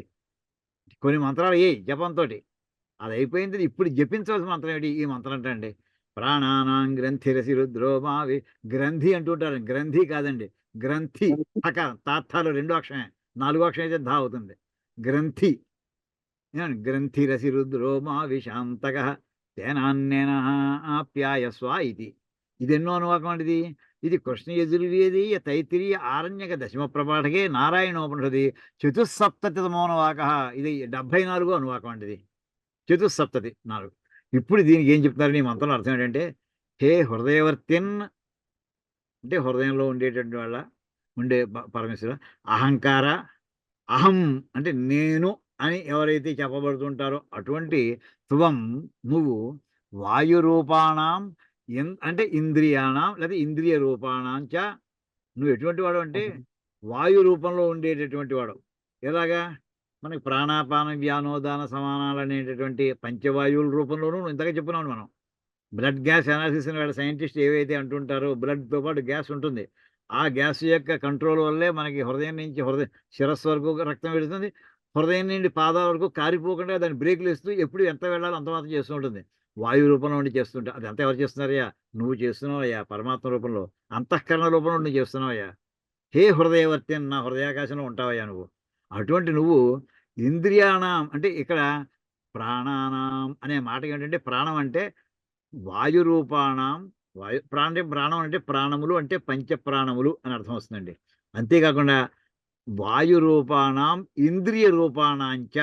ఇంద్రియాల రూపంలోనూ వాయు రూపంలోనూ ఉండేటటువంటి ప్రాణములకు గ్రంథిరసి. గ్రంథి అంటే ముడి అండి, నాట్ KN-OT. నువ్వు అన్నిటిని కూడా ముడేస్తే నువ్వు ఉన్నావయ్యా. ఆ ముడి విడిపోయిందో వెళ్ళిపోతాడు జీవుడు, ఇక్కడ ఉండలేడు. పరస్పరం అవిశ్లేషాయ గ్రంథన హేతురసి. ఇవి విడిపోకుండా ఒకదానిని ఒకటి జాగ్రత్తగా పెనవేసుకున్నట్టుగా అవిశ్లేషాయ. విశ్లేషణ అంటే విశ్లేషణ అంటే విడతీసి చూడడం అండి. విశ్లేషించి చూడంటుంటాం, ఎనలైజ్ చేయమంటుంటాం. ఇక్కడ అవిశ్లేషాయ అది విడిపోకుండా చేసేటటువంటి వాడు. ఎలా ముడేస్తేనే ఉంటుంది అది. మామూలుగా మనకి పురికొస్తాడుతోటి ముడేస్తూ ఉంటామండి. ఒక తాడుతో వేయచ్చు, లేదా ఒక తాడులోనే 2 భాగాలు కలిపి దాన్ని ముడి వేయచ్చు. దాన్ని ఏమంటారంటే గ్రంథన హేతు. అంటే ముడి వేసి ఉంచుటకు నువ్వు కారణస్వరూపుడవయ్యా. అంటే నా శరీరంలో ఉన్నటువంటి పంచప్రాణాలు కూడా ముడి రూపంలో ఉండడానికి నువ్వు కారణమయ్యా. మనం గ్రంథం అని పుస్తకం అంటాం సరే, దానికి ఆ పదం ఎక్కడి నుంచి వచ్చింది? ఇక్కడి నుంచి వచ్చిందండి. గ్రంథి అనే పదం నుంచి వచ్చింది. గ్రంథన హేసు అంటే ఆ కాగితాలన్నీ కూడా విడిపోకుండా మధ్యలో దారంతో దాన్ని కొట్టడం వల్ల అది గ్రంథన హేతు. ఆ దారం దాన్ని కట్టి విడిపోకుండా ఉండడానికి కారణం అయింది, దాని పేరు గ్రంథం అయిందండి. తాదృశత్వం రుద్ర తద అభిమాని దేవతారూప అంతక దుఃఖస్య వినాశక భూత్వా మాం విష మచ్చరీరే ప్రవిష్టో భవ. అలా నా శరీరంలో ఉన్నటువంటి పంచప్రాణాలని ముడేసి జాగ్రత్తగా నువ్వు కాపాడుతున్నావయ్యా. ముడి రూపంలో నువ్వు ఉండి, లేదా ఏ వాయువు ప్రాణపాయు వెళ్ళిపోతాను, అదో పక్క వెళ్ళిపోయి, అపానవాయు ఇంకో పక్క వెళ్ళిపోయి, ధ్యానం నా ఇష్టం నేను వెళ్ళిపోతాను. ఇలా వెళ్ళిపోతే ఈ దేహాన్ని ఎవడు ఆపగలడా అసలు? క్షణకాలం ఉంచరు దీన్ని. అటువంటి అన్నిటినీ కూడా ముడి వేసి ఉంచేటటువంటి ఆ రూపంలో ఉండేటటువంటి తాదృశత్వం రుద్ర. హే రుద్ర, నువ్వు అటువంటి వాడోయా. ఈ ముడికి అభిమాన దేవతా రూపంలో ఉంటూ అభిమాని దేవతా రూప, ఈ ముడి అనేటటువంటి రూపంలో నువ్వు ఒక్కడ ఉన్నావు. ఉండి ఏం చేస్తున్నావు అంటే నీకు ఇంకో లక్షణం ఉంది. అంతక ప్రాణం తీసేటటువంటి లక్షణం కూడా నీకుంది. ముడి వేసి ఉంచేటటువంటి లక్షణం నీకుంది. అంతగా వీడిని అంతం చేసేటువంటి లక్షణం కూడా ఉంది. నీ 2 లక్షణాలు ఉన్నాయ్యా. అంటే ముడిని వేయగలవు, ముడిని విప్పేయగలవు. అంచేత నువ్వేం చేయాలంటే ఎంతగా అంటే రెండో అర్థం చెప్పుకుంటావయ్యా. అంతము చేయువాడు దేనంటే మా దుఃఖాన్ని అంతం చేయవయ్యా నువ్వు. మమ్మల్ని కాదు అంతం చేయడం. దుఃఖస్య వినాశకో భూత్వా మా ఈ ముడితోటి జీవిస్తున్నటువంటి నువ్వు ఆ 5 ప్రాణాలని ముడివేసి ఉంచడం వల్ల మేము నిలబడి ఉన్నామే. మా యొక్క దుఃఖాన్ని వినాశనం చేసి నన్నేం చేస్తావంటే నువ్వేం చేస్తావంటే మాం విష నా లోపల ప్రవేశించి కూర్చో. మచ్చరీరే ప్రవిష్టో భవ నా శరీరంలో ప్రవేశించవయ్యా. తేన మద్భక్తేన అన్నేన ఆప్యాయస్వ మాం అభివర్ధయ. మరి నేనేం చేయగలనయ్యా నీకు? నైవేద్యం పెట్టగలను, అన్నం పెట్టగలను, నేను భక్తితో ఉండగలను. అంచేత అటువంటి మద్భక్తేన అన్నేనా అంటే అన్నేనా అంటే నేను సమర్పించేటటువంటి నీ నీ అటువంటి భక్తుడైనటువంటి భక్తము అంటే తెలుసునండి. భక్తము అంటే తినేది అని అర్థం అండి. భక్తి అంటే తినేది లేదా విభజన చేసేది. అలాగే భక్తము అనే మాట అన్నం అని అర్థం అండి. మద్భక్తేన అన్నేన అంటే ఆప్యాయస్వ. ఆప్యాయస్వ అంటే మనకి పంచామృతాల్లో కూడా మొత్తం పాలు పోసేవాడు. ఆప్యాయస్వ సమేతుదే విశ్వతస్సో మౌర్ష్ణ్యం అని చెప్తూ ఉంటాడు. ఆప్యాయస్ అంటే మనసారా స్వీకరించవయ్యా. మాం అభివర్ధయ నన్ను వృద్ధిలోకి తీసుకురావయ్యా అని ఈ మంత్రం ద్వారా అంటే అన్నేన ఆప్యాయస నేను సమర్పించేటటువంటి అన్నం ఏదైతే ఉందో అంటే ప్రసాదం ఏదైతే హవిస్సు ఏదైతే ఉందో అన్న రూపంలో ఏ వస్తువునైతే నీకు నేను సమర్పిస్తున్నానో అది భుజించే పదార్థం ఏదైతే అవుతుందో అది ఏదైనా అన్నమే. అది పండు రూపం కావచ్చు, కాయ కావచ్చు, పాలు కావచ్చు, పరమాన్నం కావచ్చు, ఏదైనా కావచ్చు. అది స్వీకరించి ఆప్యాయస్వ మాం అభివర్ధయ అని ఈ రకంగా ఈ ప్రాణాన అంటే ఇక్కడ ఏం చెప్పొచ్చారండి. హే రుద్ర మా ప్రాణం నిలబడిందంటే నువ్వు ముడేసి ఉన్నంతకాలమే ఈ జీవుడు ఇక్కడ కలిసి ఉంటాడయ్యా. ముడి విప్పేవో విడిపోయావు అనమాటే. అంటే అలా అలా కట్టే ఉంచు. అయితే నువ్వేం చేస్తావంటే మా యొక్క దుఃఖాలన్నింటినీ కూడా తొలగించి నువ్వు బయట కూర్చోకు. నా శరీరంలోకి వచ్చి ప్రవేశించి ఖాళీగా చూస్తూ కూర్చోకు. ఏం చేస్తాడని ఏ సమర్పించానో వాటన్నింటినీ కూడా స్వీకరించి నన్ను అనుగ్రహించవయ్యా. ఎంత గొప్ప మాట చెప్పాడండి ఇక్కడ. ఎంత బాగుంది నీ మాటకి. ఓం ప్రాణానాం గ్రంథిరసి రుద్రో మా విశాంతకః తేనాన్యన ఆప్యాయస్వ అని చెప్పి నమో రుద్ర ఇంక తర్వాత వాక్యం అండి. ఇందులో ఉండదు అది ఇక్కడ మనం ఇందులో లేదు. నమో రుద్రాయ విష్ణవే మృత్యుర్మే పాహి. హే రుద్ర హే సర్వవ్యాపి అయినటువంటి హే రుద్ర నన్ను మృత్యు నుంచి రక్షించవయ్యా. అంటే మృత్యు అంటే ఈ మృత్యు కాదండి. ఈ జన్మలో ఏదో ఈ ఏడాది డేటా ఇప్పుడు ఈ జన్మలో పుట్టిన డేట్ ఆఫ్ బర్త్ మా డెత్ కాదండి. జన్మ పరంపర లేకుండా నాకు చేయవయ్యా. మోక్షస్థితిని అందించవయ్యా నాకు అని చెప్పేటువంటి మహావాక్యాలండి ఇవి. మహానారాయణ ఉపనిషత్తు రుద్రపరంగా మనం చెప్పుకున్నటువంటి వాక్యం అండి. ఇవి అయిన తర్వాత ఇక్కడ అదే నమో రుద్రాయ విష్ణవే మృత్యుర్మే పాహి అని ఇంతగా హే రుద్ర అక్కడ దీని వాక్యం చూడండి. ఈ వాక్యాన్ని కూడా అయితే ఇచ్చారు. ఏవం హృదయాభిమంత్రణం మంత్రం ఉక్త్వా యావజ్జీవం మృత్యు పరిహారార్థం దేవతా ప్రేరణ రూపం మంత్రం ఆహా. అంటే జీవితాంతము నేను ప్రాణంతో నిన్ను ప్రీతి పొందించేటటువంటి మంత్రాన్ని ఇక్కడ చెప్తున్నానండి. నమో రుద్రాయ విష్ణవే మృత్యుర్మే పాహి ఇది కృష్ణ యజుర్వేదీయ తైత్రీయ ఆరణ్యక దశమ ప్రపాఠకే నారాయణోపనిషది పంచసప్తతి తమః అంటే 75 అనువాకం అండి. ఈ వాక్యానికి అర్థం ఏంటి? ఇవన్నీ కూడా మనం వరుసగా చదివేస్తామండి. నమ్మకం అయిపోయిన వెంటనే చదివే వాక్యాలు ఇవన్నీ కూడాను. దీని అర్థం ఏంటండి? హే రుద్రాయ పార్వతీపతయే నమః అస్తు. పార్వతీపతి అయినటువంటి హే రుద్ర నీకు నమస్కారం అయ్యా. విష్ణవే అంటే లక్ష్మీపతయే నమః అస్తు. శ్రీ మహావిష్ణువు కూడా నమస్కారం. కించ హే రుద్ర హే విష్ణు త్వం మృత్యు వ్యత్యయేన మృత్యయో సకాశాన్ మాం పాహి.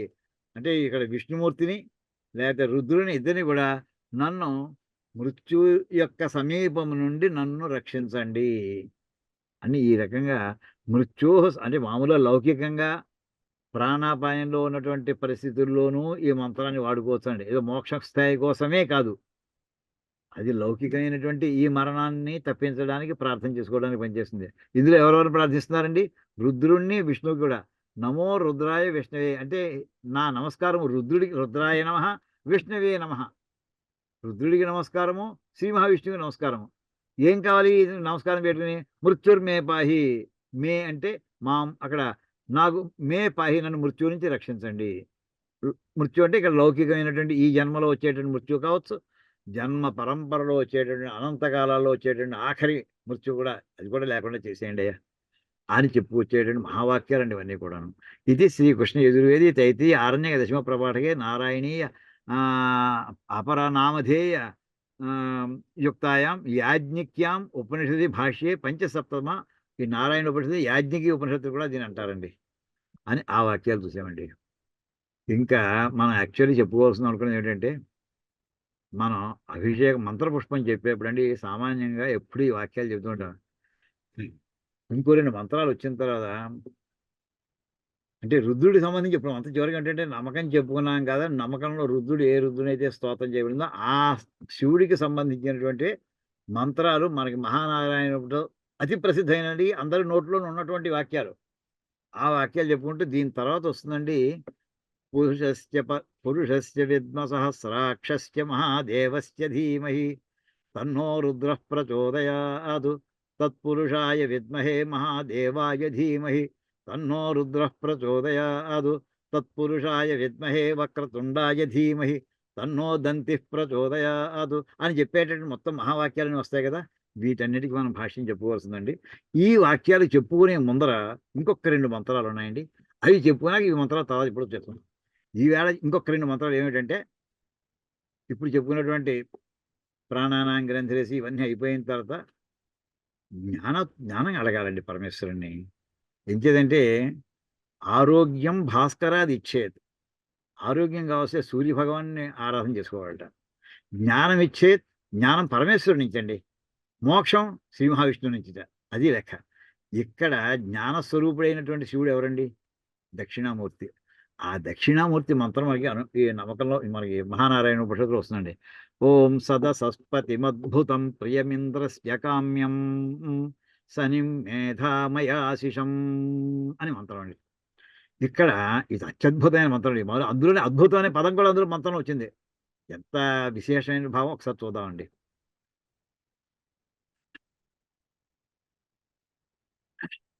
సేదతి అస్మిన్ అవ్యాకృతే కారణే సర్వం జగత్ ఇది సదహ. సదసస్పతిం అనే పదంలో సదహ అనే పదం ఉందండి. ఆ సదహ అనే మాటకి అర్థం ఏంటంటే జగత్ అని అర్థం అండి. జగత్. ఎలాగయ్యా జగత్ అనే మాటకి సదహ అనే పదం అంటే మన సదస్సు అంటూ ఉంటామండి. ఈ సదస్సు అంటే చిన్న సభని, అంటే అదే మన ప్రపంచం. ఆ సమయంలో పండితులు అందరూ కూర్చొని సదస్యం అంటూ ఉంటామండి. ఉపనయనం అయినప్పుడు కానీ వివాహంలో కానీ సదస్యం చేస్తుంటారు. పండితులు అందరూ కూర్చోబెట్టి వాళ్ళ చేత ఆశీర్వచనం తీసుకుంటూ ఉంటారండి. ఇక్కడ సీదతి అస్మిన్ అవ్యాకృతే కారణే సర్వం జగత్. ఈ సమస్తమైనటువంటి ఈ విశ్వము కూడా అవ్యాకృతే కారణే అంటే అమ్మవారి ఎడల సీదతి, అమ్మవారిలో లయమైపోతుందండి. అవ్యాకృతము అంటే మనకి నారాయణ పరో వ్యక్తాత్. అవ్యక్తం అని మనం మాట వాడుకున్నామండి. మనకి భగవద్గీతకి ప్రారంభంలో భూమికలో శంకరాచార్యులు వారు చెప్పినటువంటి ఆ ప్రార్థనా శ్లోకంలో మొట్టమొదటి చెప్పారు వారు, నారాయణ పరో వ్యక్తాత్. అవ్యక్తము కంటే పైన ఉన్నవాడు నారాయణుడు అన్నారు. అవ్యక్తము అంటే వ్యక్తము కాలేదు, ఇంకా స్పష్టంగా అర్థం అవ్వలేదు. దాన్నే అవ్యక్తము అనే మాటకి ఇంకో పదం ఏంటంటే అవ్యాకృతము, ఇంకా విస్తరించుకోలేదు. ముడిచిపెట్టి ఉంటే లోపల ఏముంది ఎలా తెలుస్తుంది? అవ్యాకృతం, అదే అవ్యక్తం అమ్మవారు అనుకుందామండి. మొత్తం అంతే. అది ఏమిటయ్యా? కారణము. కారణ శరీరం ఉంటుంటారు. ఆ కారణ శరీరం మొత్తం సమస్త అన్ని వస్తువులు కూడా లయకాలంలో అందులో లయమైపోతాయి, ఆవిడలో లయమైపోతాయి.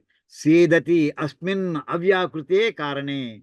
ఈ అమ్మవారి ఎందు అంటే అమ్మవారిని మనం వాడేస్తున్నాం, కానీ అక్కడ వాడాల్సిన పదం ఏంటంటే అవ్యక్తమునందు ఈ సమస్తమైనటువంటి జగత్తు అందులో లయమైపోయి ఉంటుంది. అందుచేత దాన్ని ఏమంటారు? లయమైపోయేటటువంటి లక్షణం ఉన్నది కనుక దాని పేరు సదహ. అంటే లయమైపోయేటటువంటి లక్షణం ఉన్న దానికి లయం అయిపోయేది అని చెప్పడం సంస్కృతం ఇంకో పదం ఏంటంటే సదస్సు. ఈ సదస్సు తస్య పతిం. ఈ లయమైపోయేటటువంటి దానికి నాయకుడు ఎవరు? భర్త ఎవరు? పోషకుడు ఎవరు? అంటే పాలకం అంతర్యామిణం అయాశిషం అహం ప్రాప్తవానస్మి సదసస్పతిమద్భుతం ప్రియమింద్రస్య కామ్యం సనిం మేధామయాశిషం. ఇక్కడ ఉందండి అయాశిషం అన్నమాట. ఇక్కడ అయాశిషం అనే మాట ఈ మంత్రంలో చివరన ఉన్నటువంటి పదానికి ఇక్కడ అర్థం ఏంటంటే అయాశిషం అహం ప్రాప్తవాన్, నేను పొందానయ్యా. ఎవరిని పొందేవయ్యా? తస్య పతిం, అంటే సమస్త జగత్తుల్ని లయం చేసుకునేటటువంటి ఆ లయమైపోయే జగత్తులకు పతిని నేను పొందానయ్యా. అంటే పరమేశ్వరుని పొందాను, లోకేశ్వరుని పొందాను. ఎలాంటి వాడైనా పాలకం, సమస్త జగత్తుల్ని కూడా పరిపాలించేటటువంటి వాడు. ఆయన బయట ఎక్కడో ఉంటాడేమో పరిపాలన చేసుకుంటున్నాడు కాదయ్యా, అంతర్యామిణం, లోపల ఉంటాడయ్యా ఆయన. సమస్త జీవుల్లోనూ కూడా సృష్టి చేశాక తత్సృష్ట్వా తదేవానుప్రావిశతు, సమస్తమైనటువంటి బ్రహ్మాండాల్ని, అనంతకోటి బ్రహ్మాండాల్ని సృష్టించి అందులో ఇన్ని వస్తువులను ఎవడైనా లెక్క పెట్టగలడా? అనంతకోటి ఇంక లెక్క లేనటువంటి వస్తువులన్నింటినీ సృష్టించి వాటన్నింటిలో ప్రవేశించి కూర్చున్నట్టు, లోపల దూరి కూర్చున్నట్ట. తత్సృష్ట్వా తదేవ అనుప్రావిశతు, అంటే లోపల ఎన్ని సృష్టించాడు అన్నిటికీ లోపల ఉన్నాడండి ఆయన. అంతర్యామి. మన్ని సృష్టించాడు, మన లోపల ఉండేవాడు ఆయనే అంతర్యామి. ఈ అంతర్యామిగా రూపంలో ఉంటూ ప్రపంచాలను, విశ్వాలన్నింటినీ కూడా పరిపాలించే మహానుభావుడిని పొందగలిగానయ్యా. ప్రాప్తవానస్మి. ఇంకా ఎలాగా? ఇక్కడ చూడండి, అంటే అప్పుడు ఎన్ని పదాలు అయ్యాయి? సదసస్పతిం అయ్యింది, అయాశిషం అయిందండి. ఇంకా మిగతా పదాలు ఉన్నాయి.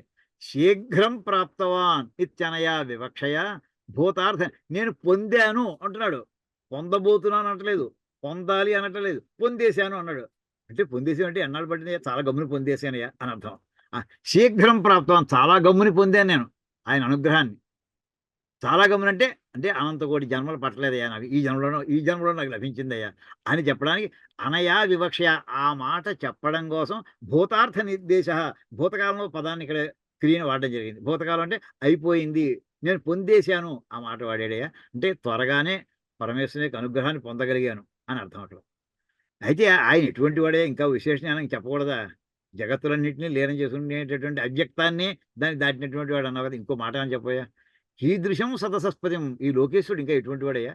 అద్భుతం, ఆశ్చర్య రూప, ఆయన్ని వర్ణించడానికి మాటలు లేవయ్యా. ఆశ్చర్యపోవడం అంతే, ఆయన కేసు చూస్తూ నోరు తెలబెట్టి చూస్తూ కూర్చోవడం అంతే. అద్భుతం. ఎలాగ అద్భుతం అంటే ఏంటి? అంటే అద్భుతం అనే మాటకు అర్థం చెప్తాడు. మనసాపి అచింత్య రచనా రూపస్య జగత అనాయాసేన నిర్మాతృత్వం అద్భుతత్వం. అద్భుతం అంటే ఏంటంటేట ఎటువంటిదండి ఈ జగత్తు? ఎన్ని వస్తువులు ఉన్నాయండి? సపోజ్ మన ఇంటి చిన్న కుర్చీ చేయించుకోవాలండి, ఒక కార్పెంటర్ పిలుస్తాం, వాడు 1 రోజు 2 రోజులు 4 రోజులు తీసుకుంటాడు వాడు. ఇంకోటి ఏదో మనకి కంప్యూటర్ తయారు చేసుకోవాలి, దానికి ఓ నెలలు అనుకుందాం, లేదా ఓ 1,00,000 కంప్యూటర్ తయారవ్వాలి, ఒక 15 రోజులు అనుకుందాం, పెద్ద పెద్ద మెషినరీ ఉంటాను. ప్రతి దానికి కూడా కొంత టైం పడుతుంది, ఒక నిమిషంలో అవ్వట్లేదు, అప్పుడు కూడా అయిపోవట్లేదు. అటువంటిది ఎన్ని వస్తువులు ఉన్నాయండి జగత్తులో? అసలు మన ఇంటి ఎన్ని వస్తువులు ఉన్నాయి లెక్కేసుకోండి. 1000 రకాల వస్తువులు ఉంటాయి మన ఇంట్లో, ప్రతి వాళ్ళు లెక్కేసుకుంటాను అసలు. అది 1000 వస్తువులు ఎన్నాళ్ళు పట్టుంటుంది? మనం అప్పుడప్పుడు ఒక్కొక్క వస్తువు సేకరించడానికి మన ఇల్లు తయారైంది 10-30 ఏళ్లలో. ఏమంటే హైదరాబాద్లో ఎంతమంది ఇళ్ళు ఉన్నాయి, ఎంతమంది ఇళ్లలో ఎన్ని వస్తున్నాయి, తయారవడానికి ఎన్నాళ్ళు పడుతుంది? మొత్తం తయారు చేసుకుంటే లక్షల సంవత్సరాలు పడతాయి. అటువంటి జగత్తు ఇండియా తయారవడానికి ఎన్నాళ్ళు పట్టుంటుందని యుగ యుగాలు కల్పాలు. ఇండియాయే కాదు, మొత్తం ప్రపంచం కాదు, బ్రహ్మాండం కాదు, ఒక బ్రహ్మాండం కాదు, అనంతకోటి బ్రహ్మాండం ఎన్నాళ్ళు పట్టాలండి అసలు? అలాగా ఇంత అనంతమైనటువంటి విశ్వాన్ని తయారు చేయడానికి ఆయన ఎన్నాళ్ళు పట్టాలండి? ఆయనట ఇది ఎటువంటిది ఊహించగలవా? మనసాపి అచింత్య రచనా రూపస్య, ఊహ కూడా అంతది. ఇది మనసుతోటి నేను ఆలోచిద్దామని కూర్చొని ప్లాన్ చేద్దాం, ఇది కార్పెంటర్ కాదు, ఇంకో గొప్ప కార్పెంటర్ పిలిచామనుకుందాం, ఇలా నువ్వు మనస్సుతోడు కూడా ఊహిద్దామన్నా సాధ్యం కానటువంటిది. మనసాపి అచింత్య రచనా రూపస్య, అంత పెద్దదైనటువంటి ఈ జగత్తుని ఎంతసేపట్లో చేశాడు? అనాయాసేన సంకల్పం చేసాడు, సృష్టి అయిపోయింది అంతే. అనంతకోటి బ్రహ్మాండాలు వచ్చేసాయి. చూడండి, కళ్ళు తెరిచి మూసే లోపుగా బ్రహ్మాండాలు సృష్టించిన అమ్మవారు చెప్తాను. ఉన్మేష నిమిషోత్పన్న విపన్న భువనావళి అని మనకి మంత్రం వాక్యం ఏంటామండి. కళ్ళు మూసి తెరవడం అంతే. ఎంతసేపు పట్టింది దానికి? అది కూడా పోనీ సెకండ్లో కోటో వంతు అనుకుందాం, లేదా కోటిలో కోటో వంతు అనుకుందాం, అంతకంటే ఇంకా సులభం చేస్తాడని మనకి వేదంలో వర్ణిస్తుందండి. అసలు సంకల్ప మాత్రం చేత సృష్టి చేసి ఆయన యొక్క సృష్టి కర్తృత్వాన్ని ఎవరైనా వర్ణించగలరండి? ఊహకు అందుతున్నది అదండి అద్భుతం అంటే. నిర్మాతృత్వం, అలాంటి జగత్తు నిర్మాణం చేసాడు ఆయన. ఆ నిర్మాణం చేసే శక్తి కలిగి ఉండడాన్ని అద్భుతత్వం అంటారు. అటువంటి అద్భుతమైనటువంటి ఆ పరమేశ్వరుని నేను పొందగలిగానయ్యా. ఇంకా ఎటువంటి వాడైనా ఇంకా చూడండి, ప్రియమింద్రస్య, ఇంద్రస్య ప్రియం, ఇంద్రస్య దేవరాజస్యాపి ప్రియం. దేవతలకి దేవేంద్రుడికి ప్రియమైనటువంటి ఇంద్రునికి ప్రియమైనటువంటి వాడితో దేవతలకు రాజు అయినటువంటి ఇంద్రుడికి ప్రియం. దేవరాజస్యాపి దేవతరాజు అంటే పెద్ద అది గొప్ప, చాలా గొప్పది. ఏం చిన్న మాట ఏమిటిదానా? ఉదాహరణ చెప్తాను. ఇంద్రుని యొక్క గొప్పదనాన్ని మనం తెలుసుకోవాలంటే అతని నక్షత్రాన్ని బట్టి తెలుస్తున్నామండి. ఇంద్రుని యొక్క నక్షత్రం ఏంటంటే జ్యేష్ఠ నక్షత్రం. ఏంటి జ్యేష్ఠ నక్షత్రం అంత విశిష్టత ఏమిటంటే, మన సూర్యమండలం తీసుకోండి, మన భూమి తీసుకోండి, మనం ఇక్కడి నుంచి బయలుదేరదాం. మనం ఎంత ఈ భూమి ముందర మన బరువు ఎంత? మనం 50 కేజీలో 70 కేజీలో అనుకుందామండి కాసేపు. భూమి యొక్క బరువు ఎంత తెలుసునా? 10⁻23. ఒకటి తర్వాత 23 సున్నాలు పెట్టుకోండి, అన్ని కేజీలు. మరి సూర్యుడి యొక్క శక్తి బరువు 1 తర్వాత 30 సున్నాలు పెట్టుకోండి. అటువంటి ఈ ఇంత సూర్యమండలము కంట కొన్ని కోట్ల రెట్లు పెద్ద బరువైన వాడిని జ్యేష్ఠ నక్షత్రం అండి. దేవతల సభ పెట్టారనుకోండి, మామూలుగా ముందర అనుకునేవాళ్ళం, సూర్యుడు కనుక ఆ దేవసభలో కూర్చుని మిగతా వాళ్ళ మొహాలు కనిపిస్తాయా? అంత కాంతితో ఉంటాడు కదా అని అనుకునేవాళ్ళం. కానీ తర్వాత తెలిసిందండి, ఆ ఇంద్రుడు కూడా కూర్చుని ఉంటే ఈ సూర్యుడు ఎక్కడున్నారని వెతుక్కోవాలండి. అంటే ఇంద్రుని యొక్క కాంతి ఎంత కాంతి అంటే, సమస్తమైనటువంటి తేజోమండలాల్లోనూ అత్యంత కాంతివంతమైనటువంటి కాంతి జ్యోతిర్మండలం ఏదంటే ఇంద్రమండలం. అటువంటి ఇంద్రస్య రాజస్యాపి ప్రియం, ఆయనకి ప్రియమైనటువంటి వాడు అంటే ఆయనకంటే ఎక్కువవాడు, ఆయనతో సమానమైనవాడు కావాలి, ఆయనకంటే చాలా గొప్పవాడు. సోపి అంతర్యామిణం అయ్యి అంత పెద్దవాడికి ఆయనతో మాకేమిటి సంబంధం? అంత అలాంటి వాడు మా ఇంటికి వస్తాడా? మేము మాట్లాడితే ఆయన వింటాడా? అలా అనుకోకరా అబ్బాయి. సోపి అంతర్యామిణం, నీ లోపల ఉంటాడరా. ఆ లోపల ఉండేటటువంటి కదా ప్రాప్స్యామి ఈచ్చేవ ఆశాస్తే, ఎప్పుడు ఆయన నా లోపలికి వస్తాడా, ఎప్పుడు నా లోపల ఉంటాడా అని ఆయన కోసం అలా ఆశపడుతూ చూసుకుంటూ ఉంటాం, కోరుకుంటూ ఉంటాం. అతయేవ సర్వై, చూడండి అప్పుడు ఎన్ని వాక్యాలు పదాలయ్యో. సదసస్పతిం అద్భుతం ప్రియమింద్రస్య, కామ్యం అనే మాట ఉండిపోయింది. అంటే ఏంటనమాట, అతయేవ అంటే అందరూ కూడా ఆయన ఎప్పుడైనా ఆయన్ని దర్శనం చేసుకోగలమా, ఆయన పొందగలమా అందరూ కోరుకుంటూ ఉంటారు. ఎప్పటికైనా ఒక్కసారైనా చూడగలుగుతాం. అతయేవ సర్వై అన్యై కామ్యం అపేక్షణీయం, అంత గొప్పవాడు మా ఇంటికి వస్తాడా అనుకుంటే అలా ప్రతివాడు అనుకుంటాడు ఆయన. కామ్యం అందరి చేత కూడా కోరబడేటటువంటి వాడు. ఎలా ఎప్పుడైనా ఆయన దర్శనం చేసుకోగలం, ఒక జన్మలో కాదు, కోటి జన్మలకైనా ఆయన దర్శనం అవుతుందా అని ప్రతివాడు కోరుకునేది ఆయన్ని. అందరి చేత కోరుకోబడేటటువంటి ఆ మహానుభావుడిని శనిం, ఇంకేముందండి ఇంక పదం, సదసస్పతిమద్భుతం ప్రియమింద్రస్య కామ్యం. ఇంకా శనిం మేధాం ఉందండి. శనిం కర్మఫలస్య దాతారం, శనిం అంటే మనం చేసినటువంటి పుణ్య పాప కర్మలన్నిటి కూడా ఫలాలను ఇచ్చేటటువంటి మహానుభావుడు. పుణ్యకర్మలే మనం చేద్దాం అనుకుంటున్నాం, పుణ్యకర్మలోనే మునిగి తేలుతున్నాం, ఆ పుణ్యఫలాన్ని ఇస్తుంటాడు. ఇచ్చేటటువంటి పుణ్యఫల ప్రదాత అయినటువంటి ఆ మహానుభావుని ఇంకా ఎటువంటి వాడైనా మేధాం శృత అధీత గ్రంథధారణ శక్తిం ప్రయచ్ఛంతం ఇది శేష. అంతేకాదు ఏదో కర్మఫలాన్ని ఇచ్చేసాం, అబ్బాయి నువ్వు ఇంత పుణ్యం చేసేవారా, ఇంత ఫలం ఇచ్చేసాం పంపించడం కాదు, మేధాశక్తి ఇస్తాటండి. ఎటువంటిది? శృత, గురువుగారి దగ్గర చదువుకుంటే ఆ చదువుకున్నటువంటి విషయం ఎప్పటికప్పుడు జ్ఞాపకం ఉండేట్లాగా. కొన్ని గురువుగారి దగ్గరే చదువుకున్న సొంతంగా కొన్ని పుస్తకాలు చదువుకోవచ్చు.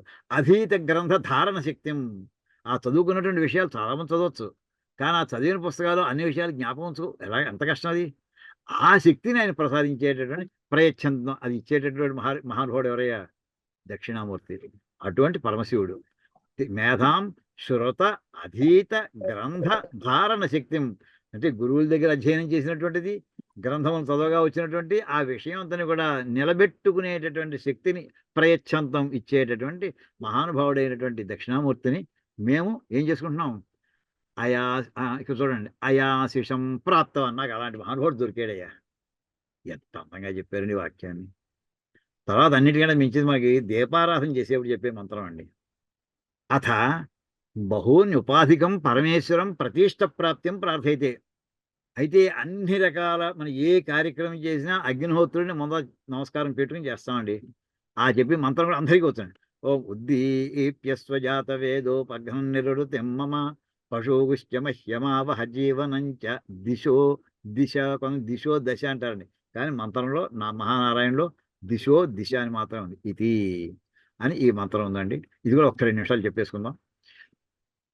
ఉద్దీప్యస్వ ఇందు పదవిభాగం చూసుకోండి. ఉద్దీప్యస్వ జాతవేద అపఘ్నం నిరుతిం మమ పశూన్ చ మహ్యం ఆవహ జీవనం చ దిశ దిశ జాతే. అంటే జాతి ఎక్కడ ఉందో చూడండి, జాతవేద అనే పదం. జాతవేద అంటే అగ్ని అని అర్థం అండి. జాతవేద అంటే దాని అర్థం ఇక్కడ చూడండి, వ్యుత్పత్తి ఎంత బాగా చెప్తారు. జాతే అంటే ప్రాణి శరీరే అంటే ప్రాణం ఉన్నటువంటి ప్రతి వ్యక్తి యొక్క శరీరమునందు ఏ రూపంలో ఉంటాడు? జాఠరాగ్ని స్వరూపేణ. మనకి జీర్ణం అవడానికి జఠరాగ్ని అంటుంటామండి. జఠరాగ్ని అనగానే జాఠరాగ్ని. మనం దశరథుని యొక్క సంతానము దాశరథి అన్నట్టుగా జఠరాగ్నికి సంబంధించినటువంటి జాఠరాగ్ని స్వరూపం. జఠరాగ్ని స్వరూపంలో ఉంటూ విద్యతే అవతిష్టతే అంటే ప్రతి వారి యొక్క హృదయం గర్భంలోనూ కూడా, బొజ్జలోనూ కూడా, ప్రతి ప్రాణి యొక్క శరీరంలో కూడా ఈ లోపల మనకి వైశ్వానరాగ్ని ఏ రూపంలో అగ్నిహోత్రం లోపల ఉండి మొత్తం అన్నం అంతని పచనం చేస్తూ ఉంటుందో ఆ జఠరాగ్ని రూపంలో ఉండేటటువంటి వాడిని విద్యతే అవతిష్టతే. ఆ లోపల జఠరాగ్ని రూపంలో ఉండేటటువంటి వాడి అంటే జాతే పుట్టిన ప్రతి జీవి యందు, అది క్రిమి కావచ్చు, కీటకం కావచ్చు, మనిషి కావచ్చు, పశువు కావచ్చు, పక్షి కావచ్చు, ఏదైనా కావచ్చు, అందరికీ కడుపులో ఉండేటటువంటి జఠరాగ్ని స్వరూపంలో ఉండేటటువంటి వాడు కనుక అవతిష్టతే ఇది జాతవేదాః. అథవా అలాగైనా వ్యుత్పత్తి చెప్పచ్చు. లేక ఉత్పన్నాన్ యజమానం తత్తత్ ఫలదానాయ ఇది. లేక పుట్టినటువంటి వాళ్ళందరికీ జాతాన్ ఉత్పన్నాన్ యజమానాన్ అంటే ఎవరెవరైతే పూజలని చేస్తున్నారో, సత్కర్మలని చేస్తున్నారో వాళ్ళందరికీ ఒక కర్మఫలం అంటే సత్కర్మ ఫలం అంటే పుణ్యం ఫలదానాయవా ఇది. అటువంటివి అదే అందరికీ కూడా కర్మ ఫలాలని అందించేటటువంటి వాడు. ఎవరికి వారే ఎవరు పుణ్యం చేశారో లిస్ట్ అంతా ఆయన దగ్గర ఉండాలి. ఓ చిత్రగుప్తుడు పక్కన ఆయన దగ్గర ఉండాలి. చిత్రగుప్తుడు అన్నాం కదా, నరకం కాదు అక్కడ, పుణ్యలోకాలు కూడా. అలాగా పుణ్యకర్మలు పాపకర్మలు అన్నింటి కూడా ఫలం ఇచ్చేటటువంటి వాడిని ఏమంటారంటే ఒక మాటలో జాతవేద అంటారు. అది అలా అర్థం చెప్పచ్చు. ఇలాగ స్వచిత్తే నిశ్చినోతీతి జాతవేద. ఆయన మనసులో మాత్రం ఖచ్చితంగా మనం ఏం చేసాం మొత్తం అంతా ఆయన ప్రతిఫలిస్తూ ఉంటుందండి. స్వచిత్తే నిశ్చినోతి. ఆయన ముందర నిర్ణయించుకుంటాడు, ఓహో వీడికి పుణ్యం చేశాడు కదా ఈ ఫలం ఇవ్వాలి, ఆ పాపం చేశాడు కదా దానికి ఫలం ఇవ్వాలి అని ఆయన మనసులో నిర్ణయించుకుని ఆయన జాతవేద, వీడి జాతకం అంతా ఆయన మనసులో పెట్టి కూర్చున్నాడండి ఆయన. హే జాతవేద, అటువంటి ఓ పరమేశ్వర,